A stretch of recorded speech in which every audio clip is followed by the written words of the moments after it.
ನಮ್ಮ ಮಕ್ಕಳಿಗೆ mobile use ಮಾಡಬೇಡ ಅಂತ ಹೇಳೋದಕ್ಕಿಂತ ಮುಂಚೆ ಅವ್ರು ಓದ್ತಿರ್ಬೇಕಾದ್ರೆ ನಾವು ಮೊಬೈಲ್ ಇಟ್ಕೊಳ್ಳೋದನ್ನ ಕಡಿಮೆ ಮಾಡ್ಬೇಕು. ನಾವೆಷ್ಟು ನೆಟ್ಟಿಗಿದ್ದೀವಿ ಅನ್ನೋದನ್ನ ಅರ್ಥ ಮಾಡ್ಕೋಬೇಕು. ಒಂದು ಆಕ್ಟಿವಿಟಿ ಮಾಡೋಣವಾ? ನಾನು ಹೇಳಿದಾಗೆ ಫಾಲೋ ಮಾಡಬೇಕು. ಓಕೆನಾ? ಎಲ್ಲರೂ ಕೂಡ ನಿಮ್ಮ ಕೈಯಿನ ಹೀಗೆ ಮುಂದೆ ಚಾಚಿ, ಈಗ ನಿಮ್ಮ ಮುಷ್ಟಿನ ಕಟ್ಟಿ, ನಿಮ್ಮ ತೋರ್ಬೆರಳಿನ ಮುಂದೆ ಮಾಡಿ, ನಿಮ್ಮ ತೋರ್ಬೆರಳನ್ನ ನಿಮ್ಮ ಬಲಗೆನ್ನೆ ಮೇಲೆ ಇಡಿ. 90% ಜನ ಇಲ್ಲಿಟ್ಟು ಇಲ್ಲಿ ತಗೊಂಡೋದ್ರು. ಇನ್ನೂ ಎಷ್ಟು ಜನದ್ದು ಇಲ್ಲೇ ಇದೆ. ನಾನೇನ್ ಹೇಳಿದೆ? ನಾನು ಏನ್ ಹೇಳ್ತೀನಿ ಅದನ್ನ ಫಾಲೋ ಮಾಡಿ ಅಂತ ಹೇಳಿದೆ. ನೀವೆಲ್ಲ ದೊಡ್ಡವರಾಗಿ ನೀವೇ ನಾನು ಹೇಳಿದ್ದನ್ನ ಫಾಲೋ ಮಾಡ್ಲಿಲ್ಲ, ನಾನು ಮಾಡಿದ್ದನ್ನ ಫಾಲೋ ಮಾಡಿದೆ. ಇನ್ನ ನಮ್ಮ ಮಕ್ಕಳು ಕೂಡ ಹಾಗೆ ನಾವ್ ಹೇಳೋದನ್ನ ಫಾಲೋ ಮಾಡಲ್ಲ, ನಾವು ಮಾಡೋದನ್ನ ಫಾಲೋ ಮಾಡ್ತಾರೆ.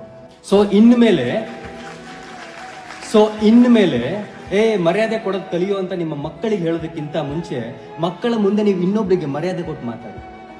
ಮೊಬೈಲ್ ಯೂಸ್ ಮಾಡಬೇಡ ಕಣೋ ಅಂತ ಹೇಳೋದಕ್ಕಿಂತ ಮುಂಚೆ ನಿಮ್ಮ ಮಕ್ಕಳು ಮನೆಗೆ ಬಂದ ತಕ್ಷಣ ಮೊಬೈಲ್ನ ಸೈಲೆಂಟ್ ಮೋಡಿಗೆ ಹಾಕಿ ಸೈಡಿಗಿಡಿ. ಟಿವಿ ನೋಡ್ಬೇಡ ಕಣೋ ಅಂತ ಹೇಳೋದಕ್ಕಿಂತ ಮುಂಚೆ ನೀವು ಸೀರಿಯಲ್ಗಳನ್ನ ಸೈಡಿಗಿಟ್ಟು ನಿಮ್ಮ ಮಕ್ಕಳು ಮಲಗೋವರೆಗೂ ಆದ್ರೂ ಮಕ್ಕಳ ಜೊತೆ ಸಮಯವನ್ನ ಕಳೀರಿ. ಮಕ್ಕಳಿಗೆ ನಾವೇನಾದ್ರೂ ಹೇಳೋದಕ್ಕಿಂತ ಮುಂಚೆ ನಾವೆಷ್ಟು ನೆಟ್ಟಿಗಿದ್ದೀವಿ ಅನ್ನೋದನ್ನ ಅರ್ಥ ಮಾಡ್ಕೋಬೇಕು.